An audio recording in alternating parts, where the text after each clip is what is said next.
Hi friends, ದಿನದ ಎಲ್ಲ ಪ್ರಮುಖ ಸುದ್ದಿಯನ್ನು ನಿಮಗೆ ತಲುಪಿಸೋ ಮಸ್ತ್ ಮಗ ಚಾನಲ್ನ ಫುಲ್ ನ್ಯೂಸ್ಗೆ ಸ್ವಾಗತ. ನಾನು ಅಮರ್ ಪ್ರಸಾದ್. ದಿಲ್ಲಿ ಪ್ರತಿಭಟನೆ ಈಗ ಕ್ಷಣ ಕ್ಷಣಕ್ಕೂ ಸ್ಫೋಟಕ ತಿರುವುಗಳನ್ನು ಪಡ್ಕೊಳ್ತಾ ಇದೆ. ಶುಕ್ರವಾರ ಇಡೀ ದಿನ ದೊಡ್ಡ ಡೆವಲಪ್ಮೆಂಟ್ ಆಗಿದ್ದು, ಶನಿವಾರ ಈ ಪ್ರತಿಭಟನೆ ನಿರ್ಣಾಯಕ ಹಂತಕ್ಕೆ ಹೋಗುವ ನಿರೀಕ್ಷೆ ಇದೆ. ಕಾರಣ, ಈಗ ಜಿರಳೆ ಪಾರ್ಟಿಯ ಸ್ಥಾಪಕ ಅಭಿಜಿತ್ ದೀಪ್ಗೆ ಕೇಂದ್ರ ಸರ್ಕಾರ ನನ್ನನ್ನು ಅರೆಸ್ಟ್ ಮಾಡೋಕ್ಕೆ ಪ್ರಯತ್ನ ಪಡ್ತಾ ಇದೆ ಅನ್ನೋ ಸೀರಿಯಸ್ ಆರೋಪ ಮಾಡಿದ್ದಾರೆ. ಮತ್ತೊಂದು ಕಡೆ ಕೇಂದ್ರ ಸರ್ಕಾರ ಶನಿವಾರ ಮಧ್ಯಾಹ್ನದ ಒಳಗಡೆ ದೊಡ್ಡ ಘೋಷಣೆಗಳನ್ನು ಮಾಡಬಹುದು ಅನ್ನೋ ಮಾಹಿತಿ ಕೂಡ ಬರ್ತಾ ಇದೆ. ಅತ್ತ ಅಮಿತ್ ಶಾ ಅವರ ಮಿಡ್ ನೈಟ್ ಆಪರೇಷನ್ ಬಗ್ಗೆ ಕೂಡ ಒಂದಷ್ಟು ರಿಪೋರ್ಟ್ಸ್ ಬಂದಿವೆ. ಎಲ್ಲ ಬೆಳವಣಿಗೆಗಳ ಬಗ್ಗೆ ಕ್ವಿಕ್ ಆಗಿ ನೋಡ್ತಾ ಹೋಗೋಣ. ಮೊದಲಿಗೆ ಪ್ರೊಟೆಸ್ಟ್ ಬೆನ್ನಲ್ಲೇ ಮೋದಿ ಕ್ಯಾಬಿನೆಟ್ ತಗೊಂಡಿರೋ ದೊಡ್ಡ ನಿರ್ಧಾರದ ಬಗ್ಗೆ ಮಾಹಿತಿ ಕೊಟ್ಬಿಡ್ತೇವೆ. ಪೇಪರ್ ಲೀಕ್ ವಿಚಾರದಲ್ಲಿ ದೇಶದಲ್ಲಿ ಕೋಲಾಹಲ ಎಬ್ಬಿಸುತ್ತಿದ್ದ ಹಾಗೆ ಮೋದಿ ಸರ್ಕಾರ ಹೊಸ ಪೇಪರ್ ಲೀಕ್ ವಿರೋಧಿ ಮಸೂದೆಗೆ ಒಪ್ಪಿಗೆ ಕೊಟ್ಟಿದೆ ಅನ್ನೋ ಮಾಹಿತಿ ಬಂದಿದೆ. ಪಾರ್ಲಿಮೆಂಟ್ ಹೌಸ್ ಕಾಂಪ್ಲೆಕ್ಸ್ ನಲ್ಲಿ 2024ರ ಪಬ್ಲಿಕ್ ಎಕ್ಸಾಮಿನೇಷನ್ಸ್ ಆಕ್ಟ್ಗೆ ತಿದ್ದುಪಡಿ ತರಲಾಗ್ತಾ ಇದೆ. ಈಗ ಆಲ್ರೆಡಿ ಇದನ್ನ ಕ್ಯಾಬಿನೆಟ್ ಒಪ್ಪಿಗೆ ಕೊಟ್ಟಿದ್ದು, ಸೋಮವಾರ ಪಾರ್ಲಿಮೆಂಟ್ ನಲ್ಲಿ ಇದನ್ನ ಮಂಡಿಸೋ ಸಾಧ್ಯತೆ ಇದೆ. ಇದರಲ್ಲಿ ಮುಖ್ಯವಾಗಿ ಇನ್ವೆಸ್ಟಿಗೇಷನ್ ಮತ್ತು ಟ್ರಯಲ್ ಕೇವಲ 3 ತಿಂಗಳಲ್ಲಿ ಕಂಪ್ಲೀಟ್ ಆಗಬೇಕು. ಜೊತೆಗೆ ಕೇಸ್ ಬೇಗ ಮುಗಿಸೋಕೆ ಫಾಸ್ಟ್ ಟ್ರ್ಯಾಕ್ ಕೋರ್ಟ್ಗಳನ್ನು ಸೆಟಪ್ ಮಾಡೋ ಬಗ್ಗೆ ಈ ಬಿಲ್ ನಲ್ಲಿ ಹೇಳಲಾಗಿದೆ.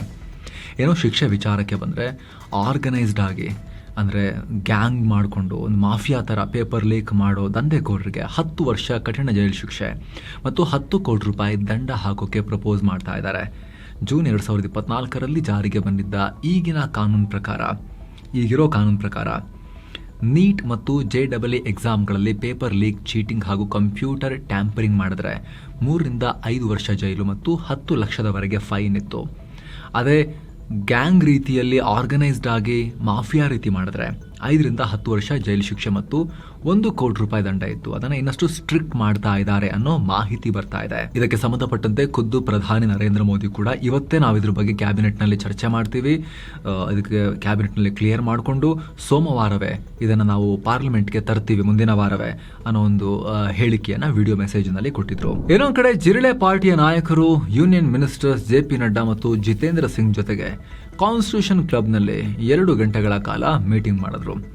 ಇದರಲ್ಲಿ ಮಿನಿಸ್ಟರ್ ರಾಜೀನಾಮೆ ವಿಚಾರವಾಗಿ ಪ್ರತಿಕ್ರಿಯೆ ಕೊಡೋಕೆ ಕೇಂದ್ರ ಸರ್ಕಾರ ಶನಿವಾರ ಮಧ್ಯಾಹ್ನದವರೆಗೆ ಟೈಮ್ ಕೇಳಿದೆ ಅಂತ CJP ಹೇಳಿದೆ. ಪ್ರಧಾನ್ ರಾಜೀನಾಮೆ ಕೊಡದೆ ಹೋದ್ರೆ ಪ್ರೊಟೆಸ್ಟ್ ಇನ್ನಷ್ಟು ದೊಡ್ಡದು ಮಾಡ್ತೀವಿ ಅಂತ CJP ವಾರ್ನ್ ಮಾಡಿತ್ತು. ಆಗ ಶನಿವಾರ ನಿರ್ಧಾರ ಮಾಡಿ ಹೇಳ್ತೀವಿ ಅಂತ ಹೇಳಿದ್ದಾರಂತೆ. ಇನ್ನು ಮೀಟಿಂಗ್ ನಂತರ ಮಾತನಾಡಿದ CJP ವಕ್ತಾರ ಆಶುತೋಷ್ ರಂಕಾ, ಸರ್ಕಾರ ನಮ್ಮ 2 ಬೇಡಿಕೆಗಳಿಗೆ ಒಪ್ಪಿದೆ ಅಂತ ಹೇಳಿದ್ದಾರೆ. ಪ್ರಾಣ ಬಿಟ್ಟ ಸ್ಟೂಡೆಂಟ್ಸ್ ಫ್ಯಾಮಿಲಿಗೆ 1 ಕೋಟಿ ರೂಪಾಯಿ ಕಾಂಪನ್ಸೇಷನ್ ಕೊಡಬೇಕು ಮತ್ತು ಪ್ರೊಟೆಸ್ಟ್ ಮಾಡ್ತಿರೋ ಸ್ಟೂಡೆಂಟ್ಸ್ ಮೇಲೆ ಯಾವುದೇ FIR ಹಾಕಬಾರದು ಅನ್ನೋ ಡಿಮಾಂಡ್ಗೆ ಸರ್ಕಾರ ತಾತ್ವಿಕ ಒಪ್ಪಿಗೆಯನ್ನು ಕೊಟ್ಟಿದೆ ಅಂತ ಹೇಳಿದ್ದಾರೆ. ಇನ್ನು ಶನಿವಾರ ಈ ಬಗ್ಗೆ 3ನೇ ರೌಂಡ್ ಮೀಟಿಂಗ್ ನಡೆಯುತ್ತೆ.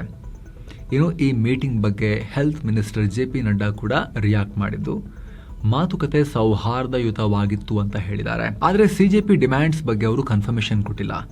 ಬದಲಾಗಿ CJP ಕಡೆಯಿಂದ 3 ಪ್ರಮುಖ ಡಿಮ್ಯಾಂಡ್ಸ್ ಮತ್ತು 5 ಎಕ್ಸಾಮ್ ರಿಫಾರ್ಮ್ಸ್ ಅನ್ನ ಸಜೆಸ್ಟ್ ಮಾಡಿದ್ದಾರೆ.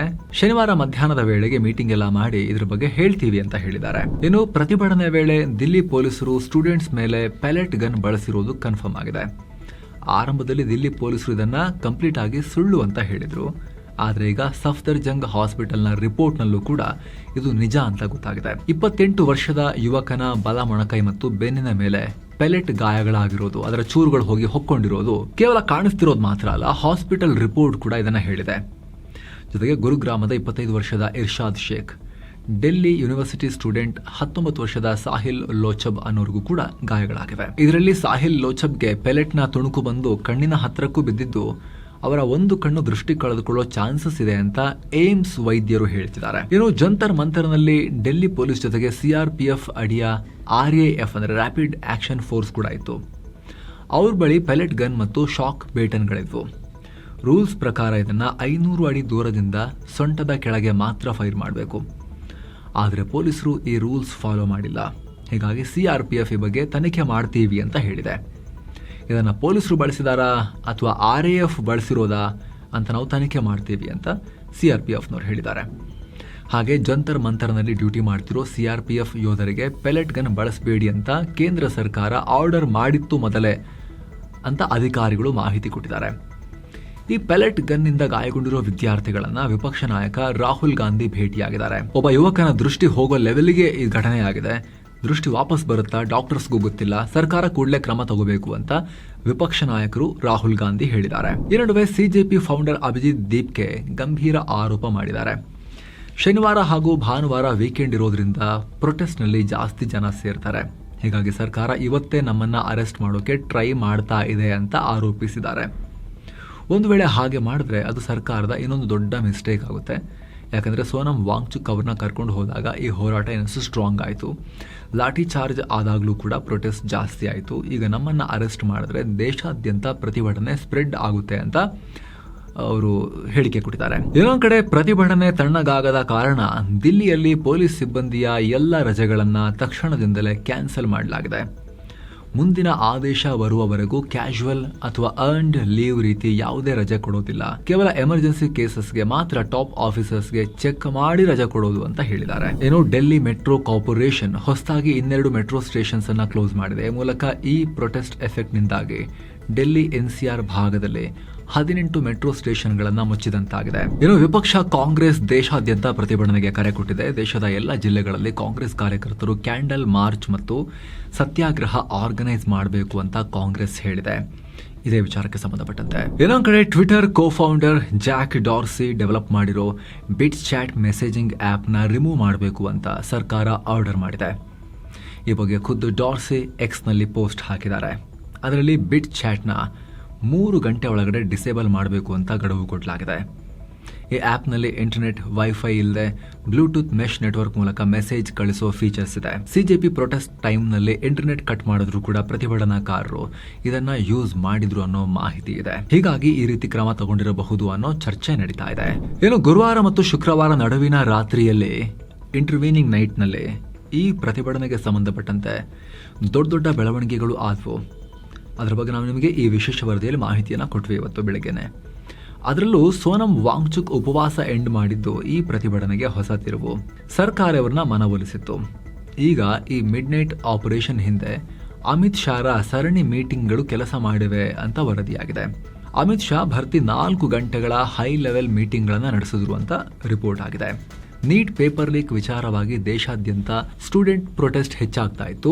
ಜೊತೆಗೆ ವಾಂಗ್ಚುಕ್ ಹೆಲ್ತ್ ಕೂಡ ಹಾಳಾಗ್ತಾ ಇತ್ತು. ಇದನ್ನು ನೋಡಿ Amit Shah health minister J P. Nadda ಮತ್ತು PMO ರಾಜ್ಯ ಸಚಿವ ಜಿತೇಂದ್ರ ಸಿಂಗ್ ಜೊತೆಗೆ 4 ಗಂಟೆ ಮೀಟಿಂಗ್ ಮಾಡಿದ್ರು. ಇದರಲ್ಲಿ ವಾಂಗ್ಚುಕ್ ಹೆಲ್ತ್ಗೆ ಫಸ್ಟ್ ಪ್ರಿಫರೆನ್ಸ್ ಕೊಟ್ಟು ಅವರ ಬೇಡಿಕೆಗಳನ್ನು ಪಾಸಿಟಿವ್ ಆಗಿ ಹ್ಯಾಂಡಲ್ ಮಾಡಿ ಅಂತ ಅಮಿತ್ ಶಾ ಸಹೋದ್ಯೋಗಿಗಳಿಗೆ ಸೂಚನೆ ಕೊಟ್ಟರು. ಆಮೇಲೆ ಜಿತೇಂದ್ರ ಸಿಂಗ್ ವಾಂಗ್ಚುಕ್ ಅವರ ಪತ್ನಿ ಗೀತಾಂಜಲಿ ಆಂಗ್ಮೋ ಜೊತೆಗೆ ಫೋನ್ನಲ್ಲಿ ಮಾತನಾಡಿ ಸರ್ಕಾರ ನಿಮ್ಮ ಬೇಡಿಕೆ ಈಡೇರಿಸೋಕೆ ರೆಡಿ ಇದೆ, ಹಂಗರ್ ಸ್ಟ್ರೈಕ್ ಮುಗಿಸಿ ಅಂತ ಭರವಸೆ ಕೊಟ್ಟರು. ನಂತರ ವಾಂಗ್ಚುಕ್ ತಮ್ಮ ಉಪವಾಸ ಅಂತ್ಯಗೊಳಿಸಿದ್ರು ಅನ್ನೋ ಮಾಹಿತಿ ಲಭ್ಯ ಆಗಿದೆ. ಇನ್ನೊಂದು ಕಡೆ ನೀಟ್ ಪರೀಕ್ಷೆನಲ್ಲಿ ಕೇಂದ್ರ ಸರ್ಕಾರ ಮಾಡ್ತಿರೋ ಬದಲಾವಣೆಗಳನ್ನ ನಾವೇ ಹತ್ತಿರದಿಂದ ನೋಡ್ತೀವಿ ಅಂತ ಸುಪ್ರೀಂ ಕೋರ್ಟ್ ಕೂಡ ಹೇಳಿದೆ. ಬರೀ ಕಂಪ್ಯೂಟರ್ ಬೇಸ್ಡ್ ಎಕ್ಸಾಮ್ ಮಾಡಿದ್ರೆ ಪೇಪರ್ ಲೀಕ್ ತಡೆಯೋಕೆ ಆಗಲ್ಲ ಅಂತ ಜಸ್ಟಿಸ್ PN ನರಸಿಂಹ ಮತ್ತು ಅಲೋಕ್ ಆರಾಧೆ ಅವರಿದ್ದ ಬೆಂಚ್ ಎಚ್ಚರಿಕೆ ಕೊಟ್ಟಿದೆ. ಎಕ್ಸಾಮ್ ಆನ್ಲೈನ್ ಆದಾಗ ಡೇಟಾ ಸೇಫ್ಟಿ, ಪೇಪರ್ ಎನ್ಕ್ರಿಪ್ಷನ್ ಮತ್ತು ಸೈಬರ್ ಸೆಕ್ಯೂರಿಟಿಗೆ ಯಾರು ಹೊಣೆ ಅನ್ನೋದ್ರ ಬಗ್ಗೆ ಕ್ಲಿಯರ್ ಪ್ಲಾನ್ ಕೊಡಿ ಅಂತ ಕೋರ್ಟ್ ಸರ್ಕಾರಕ್ಕೆ ಹೇಳಿದೆ. ಹಾಗೆ ಕ್ವಶನ್ ಪೇಪರ್ ಸಾಗಿಸೋಕೆ ಏರ್ ಫೋರ್ಸ್ ಬಳಸಿದ್ದು ಟೆಂಪರರಿ ಅಲ್ವಾ, ಇದಕ್ಕೆ ಪರ್ಮನೆಂಟ್ ಸೊಲ್ಯೂಷನ್ ಏನು ಅಂತಲೂ ಪ್ರಶ್ನೆ ಮಾಡಿದ್ದಾರೆ. ಹಾಗೆ NTA ಟ್ರಾನ್ಸ್ಪರೆನ್ಸಿ ತರೋಕೆ ಮಾಡಿದ್ದ ಕೆ ರಾಧಾಕೃಷ್ಣನ್ ಕಮಿಟಿ ರಿಪೋರ್ಟ್ ಕೆಲಸ ಎಲ್ಲಿವರೆಗೂ ಬಂತು ಇಂಪ್ಲಿಮೆಂಟೇಷನ್ ಅಂತ ಸುಪ್ರೀಂ ಕೋರ್ಟ್ ಕೇಂದ್ರ ಸರ್ಕಾರಕ್ಕೆ ಕೇಳಿದೆ. ಇದಕ್ಕೆ ಉತ್ತರ ಕೊಟ್ಟ ಸಾಲಿಸಿಟರ್ ಜನರಲ್ ತುಷಾರ್ ಮೆಹ್ತಾ, ಮಕ್ಕಳ ವಿಚಾರದಲ್ಲಿ ನಾವು ಕಾಂಪ್ರಮೈಸ್ ಆಗಲ್ಲ, ರಾಧಾಕೃಷ್ಣನ್ ಕಮಿಟಿ ರಿಪೋರ್ಟ್ ಸಂಪೂರ್ಣವಾಗಿ ಒಪ್ಕೊಂಡಿದ್ದೀವಿ ಅಂತ ಹೇಳಿದ್ದಾರೆ. ಹಾಗೆ ಎಕ್ಸಾಮ್ ಸೇಫ್ ಮಾಡೋಕೆ ಏನೆಲ್ಲ ಬೇಕೋ ಆ ಎಲ್ಲ ಕಠಿಣ ಕ್ರಮಗಳನ್ನ ತಗೋತೀವಿ ಅನ್ನೋ ಭರವಸೆ ಕೊಟ್ಟಿದ್ದಾರೆ. ಏನೋ ಸ್ಟೂಡೆಂಟ್ಸ್ ಪ್ರೊಟೆಸ್ಟ್ ಟೈಮ್ನಲ್ಲಿ ಲಾಠಿ ಚಾರ್ಜ್ ಆಗಿತ್ತು. ಈ ಬಗ್ಗೆ ವಿಚಾರಣೆ ನಡೆಸೋಕೆ ಸುಪ್ರೀಂ ಕೋರ್ಟ್ ನಿರಾಕರಿಸಿದೆ ಅಂತ ಸುದ್ದಿಯಾಗಿತ್ತು. ಆದರೆ ಈ ರಿಪೋರ್ಟ್ಸ್ ಕಂಪ್ಲೀಟ್ ಸುಳ್ಳು ಅಂತ CJI ಸೂರ್ಯಕಾಂತ್ ಹೇಳಿದ್ದಾರೆ. ಬೆಳಗ್ಗೆ 10 ಗಂಟೆವರೆಗೂ ಒಂದೇ ಒಂದು ಪೇಜ್ ಅರ್ಜಿ ಕೂಡ ಫೈಲ್ ಆಗಿರಲಿಲ್ಲ. ನರೇಂದ್ರ ಮಿಶ್ರಾ ಅನ್ನೋರು ಕಳಿಸಿದ್ದ ಒಂದು ಲೆಟರ್ ಮಾತ್ರ ಇತ್ತು. ಫಾರ್ಮಲ್ ಆಗಿ ಅರ್ಜಿ ಸಲ್ಲಿಸಿದೆ. ಬರೀ ಒಂದು ಲೆಟರ್ ಅನ್ನ ರಿಟ್ ಅರ್ಜಿ ಅಂತ ಕನ್ಸಿಡರ್ ಮಾಡೋಕೆ ಹೇಗೆ ಸಾಧ್ಯ ಅಂತ CJI ಕೇಳಿದ್ದಾರೆ. ಹಾಗೆ ಮೀಡಿಯಾಗಳು ಸ್ವಲ್ಪ ರೆಸ್ಪಾನ್ಸಿಬಿಲಿಟಿಯಿಂದ ಬಿಹೇವ್ ಮಾಡಬೇಕು, ಸುಳ್ಳು ಸುದ್ದಿ ಹರಡಿಸಬಾರದು ಅಂತ ಹೇಳಿದ್ದಾರೆ. ಏನಾಗಿತ್ತು ಅಂದರೆ ಜುಲೈ 22ನೇ ತಾರೀಕು CJI ಸಿಟ್ ಮಾಡ್ಕೊಂಡ್ಬಿಟ್ರು. ವಿಡಿಯೋ ನೋಡಿ ಪ್ರೊಟೆಸ್ಟ್ ಅಂತ ಹೇಳಿದಾಗ ನಮ್ಗೆ ನೋಡೋಕೆ ಟೈಮ್ ಇಲ್ಲ ಅಂತ ಹೇಳಿಬಿಟ್ರು, ಇಂಟ್ರೆಸ್ಟ್ ಇಲ್ಲ ಅಂತ ಹೇಳಿಬಿಟ್ರು ಅಂತೆಲ್ಲ ರಿಪೋರ್ಟ್ ಆಗಿತ್ತು, ನಿಮಗೆ ಗೊತ್ತಿದೆ. ಅದಕ್ಕೆ ಈ ರೀತಿ ಕ್ಲಾರಿಫಿಕೇಶನ್ ಕೊಟ್ಟಿದ್ದಾರೆ, ಆಕ್ಚುಲಿ ಆಗಿದ್ದು ಅಂತ ಹೇಳಿ CJI. ಏನೋ CJP ಪ್ರತಿಭಟನೆ ಬಗ್ಗೆ ಮಾಜಿ ಬಿಜೆಪಿ MP ಪ್ರಜ್ಞಾ ಸಿಂಗ್ ಠಾಕೂರ್ ವಿವಾದಾಸ್ಪದ ಹೇಳಿಕೆ ಕೊಟ್ಟಿದ್ದಾರೆ. ದೇಶದಲ್ಲಿರೋ ಕಾಕ್ರೋಚ್ಗಳನ್ನ ಕಂಪ್ಲೀಟ್ ಆಗಿ ಮುಗಿಸಬೇಕು ಅಂತ ಹೇಳಿದ್ದಾರೆ, ಫಿನಿಶ್ ಮಾಡಬೇಕು ಅಂತ. ಏನೋ ಸೋನಂ ವಾಂಗ್ಚುಕ್ ಉಪವಾಸವನ್ನ ಎಂಡ್ ಮಾಡಿದ್ದಕ್ಕೆ ಸಂಬಂಧಪಟ್ಟಂತೆ INDIA ಕೂಟದಿಂದ ವಿಭಿನ್ನ ರೀತಿಯ ಪ್ರತಿಕ್ರಿಯೆಗಳು ಬಂದಿವೆ. ಉದಾಹರಣೆಗೆ ಉದ್ಧವ್ ಠಾಕ್ರೆ ಬಣದ ಶಿವಸೇನೆಯ ಸಂಜಯ್ ರಾವತ್ ಅವರು ಕೂಡ ಸೋನಂ ವಾಂಗ್ಚುಕ್ ಅವರನ್ನೇ ಪ್ರಶ್ನೆ ಮಾಡಿದ್ದಾರೆ. ಏಕಪಕ್ಷೀಯವಾಗಿ ನೀವು ಸರ್ಕಾರ ಜೊತೆ ಸೇರ್ಕೊಂಡ್ಬಿಟ್ರೆ ಹೇಗೆ ಅನ್ನೋ ಥರದಲ್ಲಿ ಪ್ರಶ್ನೆ ಮಾಡಿದ್ದಾರೆ. ನೀವು ಡಿಸಿಷನ್ ಮಾಡಿದ ತಕ್ಷಣ ಆಗುತ್ತಾ ಅನ್ನೋ ರೀತಿಯಲ್ಲಿ. ಹಾಗೆ ಕಾಂಗ್ರೆಸ್ನ MP ಇಮ್ರಾನ್ ಮಸೂದ್ ಅವರಂತೂ ಡೀಲ್ ಮಾಡ್ಕೊಂಡಿದ್ದಾರೆ, ಸೋನಂ ವಾಂಗ್ಚುಕ್ BJPಯೊಂದಿಗೆ ಡೀಲ್ ಮಾಡ್ಕೊಂಡಿದ್ದಾರೆ ಅನ್ನೋ ಟೀಕೆ ಮಾಡಿದ್ದಾರೆ. ಇವರೆಲ್ಲ ಅಣ್ಣಾ ಹಜಾರೆ 2.0 ನೀವು ಅನ್ನೋ ಥರದಲ್ಲಿ, ಅಂದರೆ BJPಗೆ ಹೆಲ್ಪ್ ಮಾಡೋಕ್ಕೆ ಬಂದಿರೋದು ನೀವು ಅನ್ನೋ ಥರದಲ್ಲಿ ಟೀಕೆ ಮಾಡಿದ್ದಾರೆ ಸೋನಂ ವಾಂಗ್ಚುಕ್ ಅವ್ರ ಬಗ್ಗೆ. ಏನೋ ಕೇಂದ್ರ ಕ್ಯಾಬಿನೆಟ್ ಮೀಟಿಂಗ್ ಮುಗಿದ ಮೇಲೆ ಆಂಟಿ ಪೇಪರ್ ಲೀಕ್ ಬಿಲ್ ಬಗ್ಗೆ ದೊಡ್ಡ ಅನೌನ್ಸ್ಮೆಂಟ್ ಬರುತ್ತೆ ಅಂತ ಎಲ್ಲರೂ ಕಾಯ್ತಾ ಇದ್ರು. ಆದರೆ ಪ್ರೆಸ್ ಮೀಟ್ ಮಾಡಿದ INB ಮಿನಿಸ್ಟರ್ ಅಶ್ವಿನಿ ವೈಷ್ಣವ್ ಈ ಬಿಲ್ ಬಗ್ಗೆ ಏನೂ ಮಾಹಿತಿ ಕೊಟ್ಟಿಲ್ಲ. ಅಷ್ಟೇ ಅಲ್ಲ, ರಿಪೋರ್ಟರ್ಸ್ ಪದೇ ಪದೇ ಬಿಲ್ ಬಗ್ಗೆ ಕೇಳಿದಾಗ ಇವತ್ತು ಯಾವ ಪೇಪರ್ ಲೀಕ್ ಆಗಿಲ್ಲ ಅಂತ ಹೇಳಿ ನಗ್ತಾ ಉತ್ತರ ಕೊಟ್ಟಿದ್ದಾರೆ. 3 ಸಲ ಕೇಳಿದ್ರು ನಗ್ತಲೇ ಅದಕ್ಕೆ ಉತ್ತರ ಕೊಟ್ಟಿದ್ದಾರೆ. ಇವಾಗ ಅದ್ರ ಬಗ್ಗೆ ಏನು ಹೇಳಲ್ಲ ಅನ್ನೋ ಥರದಲ್ಲಿ. ಇದಕ್ಕೆ ಮುಖ್ಯ ಕಾರಣ ಪ್ರೆಸ್ ಕಾನ್ಫರೆನ್ಸ್ನಲ್ಲಿ ಹೇಳದೇ ಇರೋದಕ್ಕೆ, ಸೆಷನ್ ಲೈವ್ ಆಗಿ ನಡೀತಿರ್ಬೇಕಾದ್ರೆ ಪ್ರಮುಖ ಮಸೂದೆ, ಕಾನೂನು, ಬಿಲ್ಗಳು ಅವುಗಳ ಬಗ್ಗೆ ಕ್ಯಾಬಿನೆಟ್ ಏನೇ ಡಿಸಿಷನ್ ತಗೊಂಡ್ರು ಕೂಡ ನೆಕ್ಸ್ಟ್ ಅದ್ರ ಬಗ್ಗೆ ಸಂಸತ್ನಲ್ಲೇ, ಪಾರ್ಲಿಮೆಂಟ್ನಲ್ಲೇ ಹೇಳಬೇಕು ಅನ್ನೋದು ಪಾರ್ಲಿಮೆಂಟ್ನ ನಡಾವಳಿ. ಅದು ನೈಟ್ PM ಮೋದಿಯವರು ಸೆಲ್ಫಿ ವಿಡಿಯೋ ಮಾಡಿ ಇದ್ರ ಬಗ್ಗೆ ಸ್ವಲ್ಪ ಹಿಂಟ್ ಕೊಟ್ಟಿದ್ದಕ್ಕೇನೆ ಈ ರೀತಿ ಮಾಡ್ತೀವಿ ಅನ್ನೋದನ್ನ ಪೂರ್ತಿ ಡೀಟೇಲ್ ಇಲ್ಲದೆ ಹಿಂಟ್ ಕೊಟ್ಟಿದ್ದಕ್ಕೇನೆ ಮಲ್ಲಿಕಾರ್ಜುನ ಖರ್ಗೆ ಅವರು ಸಿಕ್ಕಾಪಟ್ಟೆ ಆಕ್ರೋಶ ವ್ಯಕ್ತಪಡಿಸಿದ್ರು. ಪಾರ್ಲಿಮೆಂಟ್ ನಡಿಬೇಕಾದ್ರೆ ಅಲ್ಲಿ ಹೇಳಬೇಕು ತಾನೆ, ಹೊರಗಡೆ ನೀವು ಯಾಕೆ ರೀತಿ ಮನ್ ಕಿ ಬಾತ್ ಮಾಡಿದ್ದೀರಾ ಅಂತ ಕೇಳಿದ್ರು. ಸೊ ಬಿಲ್ ಬಗ್ಗೆ ಪಾರ್ಲಿಮೆಂಟ್ ನಡೀತಿರೋ ಟೈಮ್ನಲ್ಲಿ ಕ್ಯಾಬಿನೆಟ್ನಲ್ಲಿ ಏನಾಯಿತು ಅಂತ ಹೇಳಿ ಕಾನೂನು ಬಗ್ಗೆ ಪ್ರೆಸ್ ಕಾನ್ಫರೆನ್ಸ್ನಲ್ಲಿ ಹೇಳಲಿಕ್ಕೆ ಬರ್ತಾ ಇರಲಿಲ್ಲ. ಆದರೂ ಕೂಡ ಕೇಳಿದಾಗ ಅದಕ್ಕೆ ಇಲ್ಲ ನಾವು ಸೆಷನ್ನಲ್ಲಿ ಹೌಸ್ನಲ್ಲಿ ಇದ್ರ ಬಗ್ಗೆ ಮಾತಾಡ್ತೀವಿ ಅಂತ ಹೇಳ್ಬೋದಾಗಿತ್ತು. ಆದರೆ ಮನುಷ್ಯ ಫನ್ನಿ ಥಿಂಗ್ ಅನ್ನೋ ಥರದಲ್ಲಿ ನಗಾಡ್ತಾ ಉತ್ತರವನ್ನು ಕೊಟ್ಟಿದ್ದಾರೆ. ಎಲ್ಲ ಸರಿ, ಇಲ್ಲೇನು ಲೀಕ್ ಮಾಡ್ತಾ ಇಲ್ಲ. ಪೇಪರ್ ಲೀಕ್ ಬಗ್ಗೆ ಪ್ರಶ್ನೆ ಕೇಳಿದಾಗ ಇನ್ನೊಂದ್ಸಲಿ ಕೇಳಿದಾಗ ಪ್ರಶ್ನೆ ಇದಕ್ಕೆ ಉತ್ತರ ಎಲ್ಲೆಲ್ಲ ಇದೆಯಾ ನೋಡ್ಲಾ ಅಂತ ಪೇಪರ್ ಕೆಳಗೆಲ್ಲ, ಟೇಬಲ್ ಕೆಳಗೆಲ್ಲ ಎಣಿಕೆ ನೋಡೋದು, ಹೋಗ್ಬೇಕಾದ್ರೂ ಕೂಡ ಹಿಂಗೆ ನಕ್ಕೊಂಡೇ ಹೋಗೋದು, ಈ ಥರದ್ದೆಲ್ಲ ಮಾಡಿದ್ದಾರೆ ಇವರು ಫನ್ನಿಯಾಗಿ. ಇದೇ ವೇಳೆ ಕರ್ನಾಟಕ ಆಂಧ್ರ ಪ್ರದೇಶದ ನಡುವೆ 1264 ಕೋಟಿ ರೂಪಾಯಿನ 46 ಕಿಲೋಮೀಟರ್ ರೈಲ್ವೆ ಪ್ರಾಜೆಕ್ಟ್ ಜೊತೆಗೆ 3,000 ಕೋಟಿ ರೂಪಾಯಿನ ಕೆಮಿಕಲ್ ಪಾರ್ಕ್ ಸ್ಕೀಮ್ ಬಗ್ಗೆ ಅನೌನ್ಸ್ ಮಾಡಿದ್ದಾರೆ. ಇದ್ರ ಬಗ್ಗೆ ಎಲ್ಲ ಮಾತಾಡಬೇಕಾದ್ರೆ, ಅವ್ರ ಇಲಾಖೆದ ಬಗ್ಗೆ ಮಾತನಾಡಬೇಕಾದ್ರೆ, ಈ ಕೆಮಿಕಲ್ ಪಾರ್ಕ್ ಸ್ಕೀಮ್ ಬಗ್ಗೆ ಮಾತನಾಡಬೇಕಾದ್ರೆ, ಅದರಲ್ಲಿ ಎಮಿಷನ್, ಪೊಲ್ಯೂಷನ್ ಅದ್ರ ಬಗ್ಗೆ ಮಾತಾಡಬೇಕಾದ್ರೆ ಫುಲ್ ಸೀರಿಯಸ್ ಆಗಿದ್ರು ಇವರು. ಆ ಟೈಮ್ನಲ್ಲೇ ಇವರಿಗೆ ಪುಂಖಾನುಪುಂಖವಾಗಿ ನಗುವಿನ ಬುಗ್ಯ ಹೊರ ಬರ್ತಾ ಇರಲಿಲ್ಲ ಇವರಿಗೆ. ಏನೋ ಈ ವಿದ್ಯಾರ್ಥಿ ಪ್ರತಿಭಟನೆಯಿಂದಾಗಿ ಪಾರ್ಲಿಮೆಂಟ್ನ ಮಾನ್ಸೂನ್ ಸೆಷನ್ 4 ದಿನ ಗದ್ದಲದಲ್ಲೇ ಎಂಡ್ ಆಯಿತು. ಧರ್ಮೇಂದ್ರ ಪ್ರಧಾನ್ ರಾಜೀನಾಮೆ ಕೊಡಲೇಬೇಕು ಅಂತ ವಿಪಕ್ಷಗಳು ಪಟ್ಟು ಹಿಡಿದ್ವು. ಚರ್ಚೆ ಮಾಡಕ್ಕೆ ಬಿಡೋದಿಲ್ಲ ಅಲ್ಲಿ ತನಕ ಯಾವುದು ಕೂಡ ಅಂತ. ಹೀಗಾಗಿ ರಾಜ್ಯಸಭೆ ಮತ್ತು ಲೋಕಸಭೆಯ ಅಧಿವೇಶನವನ್ನು ಸೋಮವಾರಕ್ಕೆ ಮುಂದೂಡಿಕೆ ಮಾಡಲಾಗಿದೆ. ಈ ನಡುವೆ ಹೋಮ್ ಮಿನಿಸ್ಟರ್ ಅಮಿತ್ ಶಾ ಮತ್ತೆ parliamentary affairs minister Kiran Rijiju ಕೂಡ ಸ್ಪೀಕರ್ ಓಂ ಬಿರ್ಲಾ ಅವರನ್ನ ಮೀಟ್ ಆಗಿದ್ದಾರೆ. ಏನೋ ಸ್ನೇಹಿತರೆ, ಉಜ್ಜಯಿನಿ, ಮಹಾಕಾಳೇಶ್ವರ, ಓಂಕಾರೇಶ್ವರ ಸೇರಿ ಈ ಎಲ್ಲ ಅದ್ಭುತ ಸ್ಥಳಗಳಿಗೆ ಪ್ರವಾಸ ಇದೆ 7 ಸೆಕೆಂಡ್ಸ್ನವ್ರದ್ದು. ಆಸಕ್ತರು ಕಾಲ್ ಮಾಡಿ ಬುಕ್ ಮಾಡ್ಕೊಂಡು ಹೋಗಿ ಬರ್ಬೋದು. ಎಲ್ಲವನ್ನ ಒಳಗೊಂಡಿರೋ ಪ್ಯಾಕೇಜ್, ಎಕ್ಸ್ಟ್ರಾ ಏನೂ ಖರ್ಚಿರೋದಿಲ್ಲ. ಫ್ಲೈಟ್ ಟಿಕೆಟ್ಸ್ ಆಗಿರ್ಬೋದು, ಊಟ, 3 ಸ್ಟಾರ್ ಹೋಟೆಲ್ ಸ್ಟೇ ಎಲ್ಲವೂ ಕೂಡ ಸೇರಿದೆ. ಕನ್ನಡ ಟೂರ್ ಮ್ಯಾನೇಜರ್ ಕರ್ಕೊಂಡು ಹೋಗಿ ವಾಪಸ್ ಕರ್ಕೊಂಡ್ಬಂದು ತಲುಪಿಸ್ತಾರೆ ಸೇಫ್ ಆಗಿ. ಆಸಕ್ತರು ಕಾಲ್ ಮಾಡಿ ಬುಕ್ ಮಾಡ್ಕೊಂಡು ಹೋಗಿ ಬರ್ಬೋದು. ಇನ್ನು ಭಾರತ ನೇಪಾಳ ಗಡಿಯಲ್ಲಿ UPಯ ಬಹ್ರೇಚ್ ಜಿಲ್ಲೆಯಲ್ಲಿ 5 ಶಂಕಿತ ಉಗ್ರರನ್ನ ಬಾರ್ಡರ್ನಲ್ಲಿ ಸೇನೆ ಅರೆಸ್ಟ್ ಮಾಡಿದೆ. ಸಶಸ್ತ್ರ ಸೀಮಾ ಬಲ ಮತ್ತು ಉತ್ತರ ಪ್ರದೇಶ ಪೊಲೀಸರು ಜಂಟಿ ಕಾರ್ಯಾಚರಣೆ ನಡೆಸಿ ಈ ಬೇಟೆಯಾಡಿದ್ದಾರೆ.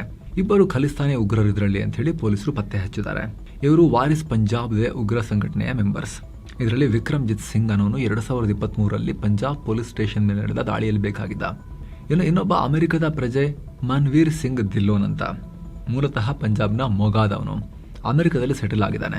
ಈತನಿಗೂ ಕೂಡ ವಾರಿಸ್ ಪಂಜಾಬ್ದೇ ಗುಂಪಿನೊಂದಿಗೆ ನಂಟಿದೆ ಅಂತ ಪೊಲೀಸರು ಹೇಳಿದ್ದಾರೆ.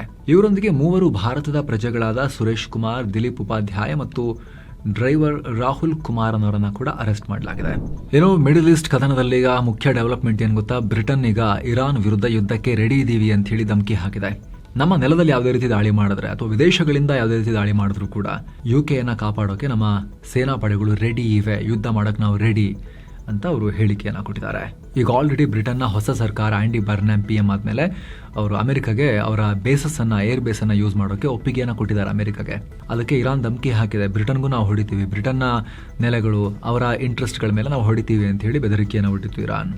ಮತ್ತೊಂದು ಕಡೆ ಅಮೆರಿಕ ಇರಾನ್ ನಡುವಿನ ಸಂಘರ್ಷ ತೀವ್ರ ಆಗ್ತಾ ಇದೆ. ಇರಾನ್ ಗಡಿ ಹತ್ತಿರದಲ್ಲಿರೋ ಪಿರಾನ್ ಶಹರ್ ಅನ್ನೋ ನಗರದ ಮೇಲೆ ಅಮೆರಿಕ ದಾಳಿ ಮಾಡಿದೆ. ಪರಿಣಾಮ ಹಲವಾರು ವಾಹನಗಳಿಗೆ ಡ್ಯಾಮೇಜ್ ಆಗಿದೆ ಅಂತ ಇರಾನ್ನ west Azerbaijan crisis management organisation ಮಾಹಿತಿ ನೀಡಿದೆ. ಮತ್ತೊಂದು ಕಡೆ ಇರಾನ್ IRGC ಗಲ್ಫ್ ರಾಷ್ಟ್ರಗಳ ಮೇಲೆ ದಾಳಿ ಮಾಡೋದನ್ನು ಮುಂದುವರೆಸಿದೆ. ಬಹ್ರೇನ್ನಲ್ಲಿರುವ ಅಮೆರಿಕದ ಅಮೆಜಾನ್ ಕಂಪನಿಗೆ ಸೇರಿದ ಡೇಟಾ ಸೆಂಟರ್ ಅನ್ನ ಟಾರ್ಗೆಟ್ ಮಾಡಿದೆ. ಈ ಕಡೆ ಜೋರ್ಡನ್ನಲ್ಲಿರುವ ಅಮೆರಿಕದ ಅಲ್ ಅಜ್ರಕ್ ಮಿಲಿಟರಿ ಬೇಸ್ ಮೇಲೂ ಕೂಡ ಇರಾನ್ ದಾಳಿ ಮಾಡಿದೆ. ಇದಕ್ಕೆ ಜೋರ್ಡನ್ ಕೂಡ ಪ್ರತಿಕ್ರಿಯೆ ಕೊಟ್ಟಿದ್ದು, ಇರಾನ್ ಹಾರಿಸಿದ 7 ಮಿಸೈಲ್ ಮತ್ತು 6 ಡ್ರೋನ್ಗಳನ್ನು ನಾವು ಇಂಟರ್ಸೆಪ್ಟ್ ಮಾಡಿ ಬ್ಲಾಕ್ ಮಾಡಿ ಹೊಡೆದು ಹಾಕಿದ್ದೀವಿ ಅಂತ ಜೋರ್ಡನ್ ಹೇಳಿದೆ. ಇನ್ನು ಕೆಂಪು ಸಮುದ್ರದಲ್ಲಿರೋ ಬಾಬ್-ಅಲ್ ಮಾಂಡೆಬ್ ಜಲಸಂಧಿಯನ್ನ ಹುತಿಗಳು ಮುಚ್ಚಿಬಿಟ್ಟಿದ್ದಾರೆ ಅಂತ ಹೇಳಿ ಕೆಲ ರಿಪೋರ್ಟ್ಸ್ ಬಂದಿದ್ವಲ್ಲ, ಆದರೆ ಹುತಿಗಳು ಅದನ್ನು ರಿಜೆಕ್ಟ್ ಮಾಡಿದ್ದಾರೆ. ನಮ್ಮ ನೌಕಾ ದಿಗ್ಬಂಧನ ಏನೇ ಇದ್ರೂ ಸೌದಿ ಅರೇಬಿಯಾಗೆ ಮಾತ್ರ ಸೀಮಿತ, ಕೇವಲ ಸೌದಿಯಿಂದ ಬರೋ ಹಾಗೂ ಹೋಗೋ ಹಡಗುಗಳಿಗೆ ಮಾತ್ರ ನಾವು ಪ್ರಾಬ್ಲಮ್ ಮಾಡ್ತಾ ಇರೋದು ಅಂತ ಹೇಳಿದ್ದಾರೆ.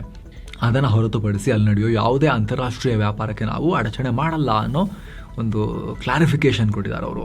ಏನೋ ಕರ್ನಾಟಕದಲ್ಲಿ ಮಳೆ ವಿಚಾರಕ್ಕೆ ಬಂದರೆ, ಕರ್ನಾಟಕದ ಕರಾವಳಿ ಜಿಲ್ಲೆಗಳಲ್ಲಿ ಜುಲೈ 25ರಿಂದ 30ನೇ ತಾರೀಕಿನ ತನಕ 5 ದಿನ ಜೋರ್ ಮಳೆಯಾಗುತ್ತೆ ಅಂತೇಳಿ ಹವಾಮಾನ ಇಲಾಖೆ ಮುನ್ಸೂಚನೆ ಕೊಟ್ಟಿದೆ. ಹಾಗೆ ದಕ್ಷಿಣ ಒಳನಾಡು ಜಿಲ್ಲೆಗಳಲ್ಲಿ ಜುಲೈ 24, 25, 28, 29 ಮತ್ತು 30ನೇ ತಾರೀಕು, ಹಾಗೂ ಉತ್ತರ ಒಳನಾಡಲ್ಲಿ 24, 28 ಮತ್ತು 29 ಮತ್ತು 30ನೇ ತಾರೀಕು ಇಲ್ಲೂ ಮಳೆ ಆಗಬಹುದು ಅಂತ ಹವಾಮಾನ ಇಲಾಖೆ ಹೇಳಿದೆ. ಇತ್ತ ಗುಜರಾತ್ನಲ್ಲಿ ನಿರಂತರ 3 ದಿನಗಳಿಂದ ಬಿಡದೆ ಮಳೆಯಾಗ್ತಾ ಇದೆ. ಕಳೆದ 24 ಗಂಟೆಗಳಲ್ಲಿ 400 ಮಿಲಿಮೀಟರ್ಗೂ ಅಧಿಕ ಮಳೆ ಸುರಿದಿದೆ. ಪ್ರವಾಹ ಆಗಿದೆ ಗುಜರಾತ್ನಲ್ಲಿ. ಹೊಲ ತಗ್ಗು ಪ್ರದೇಶಗಳೆಲ್ಲ ನೀರಿನಲ್ಲಿ ಮುಳುಗಿ ಹೋಗಿದ್ದಾವೆ. ಲಕ್ಷಾಂತರ ಜನರನ್ನ ಸ್ಥಳಾಂತರ ಮಾಡಲಾಗಿದೆ. ಇನ್ನು ಅಸ್ಸಾಂನಲ್ಲಿ ಪ್ರವಾಹದಿಂದ ಮೃತಪಟ್ಟವರ ಸಂಖ್ಯೆ 47ಕ್ಕೆ ಏರಿಕೆಯಾಗಿದೆ. 11 ಜಿಲ್ಲೆಗಳಾದ್ಯಂತ ಸುಮಾರು 7 ಲಕ್ಷಕ್ಕೂ ಅಧಿಕ ಜನ ಸಂಕಷ್ಟದಲ್ಲಿದ್ದಾರೆ. 40 ಮಂದಿ ಈಗಲೂ ಕಾಣೆಯಾಗಿದ್ದಾರೆ. ಆ ಕಡೆ ಜಮ್ಮು ಕಾಶ್ಮೀರದ ಉಧಂಪುರ್ ಜಿಲ್ಲೆಯಲ್ಲಿ ದಿಢೀರ್ ಪ್ರವಾಹ ಉಂಟಾಗಿದೆ. ಹಲವು ಮನೆಗಳಿಗೆ ಹಾನಿಯಾಗಿದೆ. ಇನ್ನು ಈ ಬಾರಿ ಮಳೆ ಕೊರತೆಯಿಂದಾಗಿ ರಾಜ್ಯದ 2 ಪ್ರಮುಖ ಜಲ ವಿದ್ಯುತ್ ಉತ್ಪಾದನಾ ಘಟಕಗಳು ಸ್ಥಗಿತ ಆಗಿರೋ ಮಾಹಿತಿ ಸಿಕ್ಕಿದೆ. ಅದರಲ್ಲಿ ಮೊದಲನೇದು ಮಂಡ್ಯ ಜಿಲ್ಲೆಯಲ್ಲಿ ಮಳವಳ್ಳಿ ಹತ್ರ ಇರೋ ಶಿಂಷಾ ಜಲ ವಿದ್ಯುತ್ ಘಟಕ. ಎರಡನೇದು ಏಷ್ಯಾದ ಮೊದಲ ವಿದ್ಯುತ್ ಘಟಕ ಅಂತ ಪ್ರಸಿದ್ಧಿಯಾಗಿರೋ ಶಿವನ ಸಮುದ್ರ ಜಲ ವಿದ್ಯುತ್ ಘಟಕ. ಈ 2 ಘಟಕದಲ್ಲೂ ನೀರಿಲ್ಲದೆ ಕರೆಂಟ್ ಉತ್ಪತ್ತಿ ಆಗ್ತಾ ಇಲ್ಲ. ಇದರಿಂದ ರಾಜ್ಯದಲ್ಲಿ ವಿದ್ಯುತ್ ಕೊರತೆಯಾಗೋ ಸಾಧ್ಯತೆ ಇದೆ. ಯಾಕಂದರೆ ಈ 2 ವಿದ್ಯುತ್ ಕೇಂದ್ರಗಳಲ್ಲಿ 12 ವಿದ್ಯುತ್ ಘಟಕಗಳಿವೆ. ವಾರ್ಷಿಕವಾಗಿ ಇವುಗಳಿಂದ 518 ದಶಲಕ್ಷ ಯೂನಿಟ್ ವಿದ್ಯುತ್ ಉತ್ಪಾದನೆ ಆಗ್ತಾ ಇತ್ತು. ಏನೋ ಇಂಟರ್ನ್ಯಾಷನಲ್ ಚೆಸ್ ಫೆಡರೇಷನ್ ಅಂದರೆ FIDEನ ಹಂಗಾಮಿ ಅಧ್ಯಕ್ಷರಾಗಿ ಭಾರತದ ವಿಶ್ವನಾಥನ್ ಆನಂದ್ ಅವರು ಅಧಿಕಾರ ಸ್ವೀಕಾರ ಮಾಡಿದ್ದಾರೆ. FIDEನ ಚೀಫ್ ಆಗಿದ್ದ ರಷ್ಯಾದ ಆರ್ಕಾಡಿ ಡೋರ್ಕೋವಿಚ್ ಮೇಲೆ ಯುರೋಪಿಯನ್ ಯೂನಿಯನ್ ಸ್ಯಾಂಕ್ಷನ್ಸ್ ಹಾಕಿದ್ರಿಂದ ಆನಂದ್ ಅವರಿಗೆ ಪೋಸ್ಟ್ ಬಂದಿದೆ. ಇನ್ನು ಹಿಮಾಚಲ ಪ್ರದೇಶದ ಚಂಬಾ ಜಿಲ್ಲೆಯಲ್ಲಿ ಚಲಿಸ್ತಾ ಇದ್ದ ಟಾಟಾ ಸುಮೋಗೆ ಬಂಡೆಕಲ್ಲೊಂದು ಅಪ್ಪಳಿಸಿದೆ. 13 ಮಂದಿ ಮೃತಪಟ್ಟಿದ್ದಾರೆ. ಸುತ್ತಲೂ ಬೆಟ್ಟ ಗುಡ್ಡಗಳಿಂದ ಕೂಡಿರೋ ಕಿಲಾಡ್ ಉದಯಪುರ್ ರಸ್ತೆಯಲ್ಲಿ ದುರ್ಘಟನೆಯಾಗಿದೆ. ಏನೋ ಬ್ಯಾಂಕ್, ಇನ್ಶೂರೆನ್ಸ್ ಹಾಗೂ ಮ್ಯೂಚುವಲ್ ಫಂಡ್ ಅಕೌಂಟ್ ಓಪನ್ ಮಾಡೋಕೆ ಪದೇ ಪದೇ ಡಾಕ್ಯುಮೆಂಟ್ಸ್ ಕೊಡೋ ಟೆನ್ಷನ್ ಇನ್ ಮುಂದೆ ಇರೋದಿಲ್ಲ. ಯಾಕಂದ್ರೆ ಆಗಸ್ಟ್ ನಿಂದ ಬ್ಯಾಂಕ್, ಇನ್ಶೂರೆನ್ಸ್ ಕಂಪನಿಗಳು ಸೆಂಟ್ರಲ್ KYC 2.0 CKYC ಅನ್ನೋ ಹೊಸ ಕಾಮನ್ ಕಸ್ಟಮರ್ ID ಸಿಸ್ಟಮ್ ಶುರು ಮಾಡ್ತಿವೆ. ಮ್ಯೂಚುವಲ್ ಫಂಡ್ಸ್ ಹಾಗೂ ಬ್ರೋಕರೇಜ್ ಕಂಪನಿಗಳು ಈ ವರ್ಷದ ಕಡೆಗೆ ಇದಕ್ಕೆ ಜಾಯಿನ್ ಆಗ್ತಾ ಇವೆ ಅಂತ ರಾಯ್ಟರ್ಸ್ ರಿಪೋರ್ಟ್ ಮಾಡಿದೆ. ಈ ಹೊಸ ಸಿಸ್ಟಮ್ ನಲ್ಲಿ ಕಸ್ಟಮರ್ಸ್ ಒಮ್ಮೆ OTP ಮೂಲಕ ಒಪ್ಪಿಗೆ ಕೊಟ್ರೆ ಸಾಕು, ಕಂಪನಿಗಳು ಸೆಂಟ್ರಲ್ ರಿಜಿಸ್ಟ್ರಿಯಿಂದಾನೇ ನಮ್ಮ ಡೇಟಾವನ್ನ ತಗೊಂಡು KYC ಮಾಡ್ಕೊಂಡ್ಬಿಡ್ತಾರೆ. ಜೊತೆಗೆ ಇದರಿಂದ ಸುಲಭವಾಗಿ ಮಾನಿಟರ್ ಮಾಡಿ ಫ್ರಾಡ್ ಅನ್ನ ತಡೆಯಬಹುದು. ಸದ್ಯಕ್ಕೆ RBI, SEBI ಮತ್ತು ಇನ್ಶೂರೆನ್ಸ್ ರೆಗ್ಯುಲೇಟರ್ಸ್ ಒಟ್ಟಿಗೆ ಸೇರಿ ಪ್ರಾಜೆಕ್ಟ್ ಮಾಡ್ತಾ ಇದ್ದಾರೆ. ಈ ಹೊಸ CKYC 2.0 ನಲ್ಲಿ ಪ್ರತಿ ರೆಕಾರ್ಡ್ಗೊಂದು ಕಾನ್ಫಿಡೆನ್ಸ್ ಸ್ಕೋರ್ ಅಥವಾ ಅಕ್ಯುರಸಿ ಸ್ಕೋರ್ ಇರುತ್ತೆ. ಇದರಿಂದ ಡೇಟಾ ಎಷ್ಟು ಕರೆಕ್ಟ್ ಆಗಿದೆ, ಬೇರೆ ಕಂಪನಿ ಅದನ್ನ ವೆರಿಫೈ ಮಾಡಿದ್ಯಾ ಇಲ್ವಾ ಈಸಿಯಾಗಿ ಗೊತ್ತಾಗುತ್ತೆ ಅಂತ ಸಿಸ್ಟಮ್ ಬಿಲ್ಡ್ ಮಾಡಿರೋ ಪ್ರೋಟಿಯಾನ್ eGov ಟೆಕ್ನಾಲಜೀಸ್ ಮಾಹಿತಿ ನೀಡಿದೆ. ಇತ್ತ ಭಾರತದ ಷೇರುಪೇಟೆ ರೆಡ್ ನಲ್ಲಿ ವಾರ ಮುಗಿಸಿದೆ. ನಿಫ್ಟಿ 102 ಪಾಯಿಂಟ್ಸ್ ಅಥವಾ 0.43% ಬಿದ್ದು 23,869ಕ್ಕೆ ತಲುಪಿದೆ. ಸೆನ್ಸೆಕ್ಸ್ 331 ಅಥವಾ 0.43% ಡೌನ್ ಆಗಿದೆ. 76,059ಕ್ಕೆ ಬಂದು ತಲುಪಿದೆ.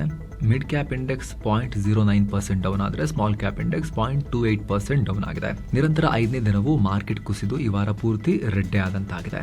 ಮೇನ್ ಕಾರಣ ಮಿಡಲ್ ಈಸ್ಟ್ ನ ಮತ್ತೆ ಚಿಗುರುಕೊಂಡಿರೋ ತೀವ್ರವಾಗಿರೋ ಯುದ್ಧ.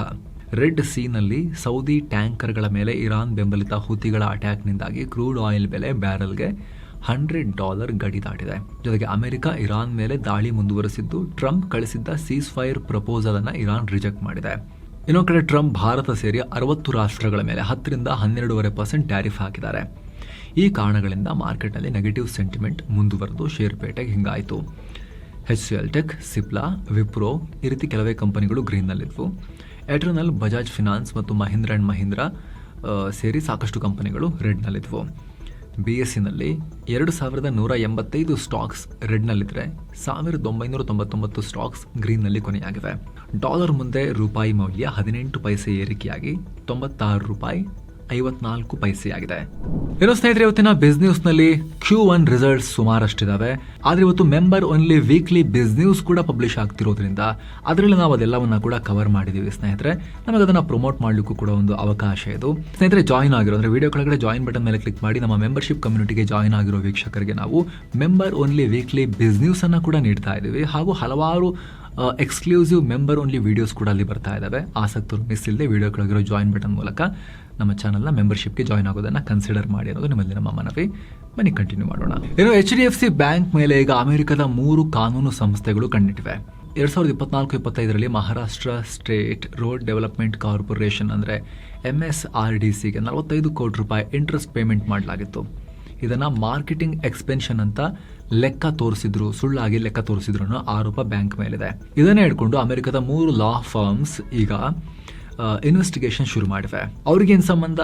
HDFC ಬ್ಯಾಂಕ್ನ ಅಮೆರಿಕನ್ ಡೆಪಾಸಿಟರಿ ಶೇರ್ಸ್ ADRಗಳು ನ್ಯೂಯಾರ್ಕ್ ಸ್ಟಾಕ್ ಎಕ್ಸ್ಚೇಂಜ್ನಲ್ಲೂ ಕೂಡ ಲಿಸ್ಟ್ ಆಗಿವೆ. ಹೀಗಾಗಿ ಅಮೆರಿಕದ ಕಾನೂನುಗಳು ಕೂಡ ಅನ್ವಯ ಆಗುತ್ತೆ. ಮೇ 27, 2026 ಈ ನ್ಯೂಸ್ ಹೊರಬಿದ್ದಾಗ ಬ್ಯಾಂಕ್ನ ಶೇರ್ಸ್ $1ಗೂ ಅಧಿಕ ಅಂದರೆ 4% ಅಧಿಕ ಕುಸಿದು $23.78 ಬಿದ್ದಿತ್ತು. ಇದರಿಂದ ಇನ್ವೆಸ್ಟರ್ಸ್ಗೆ ಲಾಸ್ ಆಗಿದೆ, ನಷ್ಟ ಅನುಭವಿಸಿದವರು ನಮ್ಮನ್ನ ಕಾಂಟ್ಯಾಕ್ಟ್ ಮಾಡಿ ತನಿಖೆ ಮಾಡಿ ಅಂತ ಕೇಳ್ತಾ ಇದ್ದಾರೆ ಅಂತ ಈ ಲಾ ಫರ್ಮ್ಸ್ ಹೇಳಿದೆ. ಇನ್ನು Adani energy solutions company Andhra ಪ್ರದೇಶದಲ್ಲಿ 8,500 ಕೋಟಿ ರೂಪಾಯಿ ಮೌಲ್ಯದ inter state power transmission project ಅನ್ನ ತನ್ನದಾಗಿಸಿಕೊಂಡಿದೆ. ಈ ಪ್ರಾಜೆಕ್ಟ್ ನಿಂದ ವೈಜಾಗ್ನಲ್ಲಿ ಹೊಸ ಸಬ್ಸ್ಟೇಷನ್ ಅನ್ನ ಇಂಪ್ರೂವ್ ಮಾಡಲಾಗುತ್ತೆ. ಜೊತೆಗೆ ಗ್ರೀನ್ ಹೈಡ್ರೋಜನ್ ಹಾಗೂ ಅಮೋನಿಯಾ ಪ್ರಾಜೆಕ್ಟ್ ಗಳಿಗೆ ಪವರ್ ಸಪ್ಲೈ ಮಾಡಲಾಗುತ್ತೆ. ಏನೋ ವಾಲ್ಮಾರ್ಟ್ ಒಡೆತನದ ಫ್ಲಿಪ್ಕಾರ್ಟ್ ಆನ್ಲೈನ್ ಫುಡ್ ಡೆಲಿವರಿ ಫೀಲ್ಡ್ಗೆ ಎಂಟ್ರಿ ಕೊಡೋಕೆ ರೆಡಿ ಆಗಿದೆ. ಇನ್ನು 30 ದಿನಗಳಲ್ಲೇ ಈ ಬಗ್ಗೆ ಹೊಸ ಫುಡ್ ಡೆಲಿವರಿ ಪೈಲಟ್ ಪ್ರಾಜೆಕ್ಟ್ ಅನ್ನ ಲಾಂಚ್ ಮಾಡ್ತೀವಿ ಅಂತ ಹೇಳಿದ್ದಾರೆ. ಆಲ್ರೆಡಿ ಇವರು ಮಿನಿಟ್ಸ್ ಮೂಲಕ ಕ್ವಿಕ್ ಕಾಮರ್ಸ್ಗೂ ಎಂಟ್ರಿ ಕೊಟ್ಟಾಗಿದೆ. ಸೊ ಝೊಮ್ಯಾಟೋಗೆ, ಸ್ವಿಗ್ಗಿಗೆ ಹೊಸ ಕಾಂಪಿಟಿಷನ್. ಇನ್ನು ಚಿನ್ನ ಮತ್ತು ಬೆಳ್ಳಿ ಬೆಲೆ ವಿಚಾರಕ್ಕೆ ಬಂದರೆ 24 ಕ್ಯಾರೆಟ್ನ 10 ಗ್ರಾಮ್ ಚಿನ್ನದ ಬೆಲೆಯಲ್ಲಿ 824 ರೂಪಾಯಿ ಕಮ್ಮಿಯಾಗಿ 1,43,781 ರೂಪಾಯಿ ಆಗಿದೆ. 22 ಕ್ಯಾರೆಟ್ನ 10 ಗ್ರಾಮ್ ಚಿನ್ನದ ಬೆಲೆಯಲ್ಲಿ 755 ರೂಪಾಯಿ ಕಮ್ಮಿಯಾಗಿ 1,31,703 ರೂಪಾಯಿ ಆಗಿದೆ. 1 ಕೆಜಿ ಬೆಳ್ಳಿ ಬೆಲೆಯಲ್ಲಿ 241 ರೂಪಾಯಿ ಏರಿಕೆಯಾಗಿ 2,22,721 ರೂಪಾಯಿ ಆಗಿದೆ. ಸೊ ಫ್ರೆಂಡ್ಸ್, ಇದಾಗಿತ್ತು ಇವತ್ತಿನ ಫುಲ್ ನ್ಯೂಸ್. ನಾವು ಕೊಯ್ದಿಲ್ಲ, ಎಳೆದಿಲ್ಲ, ಕಿರಿಚಾಡಿಲ್ಲ, ಬರೀ ಸುದ್ದಿಯ ರೀತಿಯಲ್ಲಿ ನಮಗೆ ತಲುಪಿಸೋ ಪ್ರಯತ್ನವನ್ನು ಮಾಡಿದ್ದೀವಿ. ನಿಮಗಿದು ಇಷ್ಟ ಆಗ್ತಾ ಇದ್ರೆ ವಿಡಿಯೋ ಕೆಳಗಿರೋ ಜಾಯಿನ್ ಬಟನ್ ಮೂಲಕ ನೀವು ನಮ್ಮ ಚಾನಲ್ಗೆ ಮೆಂಬರ್ಸ್ ಆಗಿ ಜಾಯಿನ್ ಆಗೋದನ್ನು ದಯವಿಟ್ಟು ಕನ್ಸಿಡರ್ ಮಾಡಿ ಅನ್ನೋದು ನಿಮ್ಮಲ್ಲಿ ನಮ್ಮ ಮನವಿ. ಆಸಕ್ತರು ಜಾಯಿನ್ ಬಟನ್ ಮೇಲೆ ಕ್ಲಿಕ್ ಮಾಡಿ ವಿಡಿಯೋ ಕೆಳಗಡೆ ಡೀಟೇಲ್ಸ್ ಅನ್ನು ಚೆಕ್ ಮಾಡಿ ಸ್ನೇಹಿತರೆ. ಮತ್ತೆ ಭೇಟಿ ಆಗ್ತಿರೋಣ. ನಮಸ್ಕಾರ.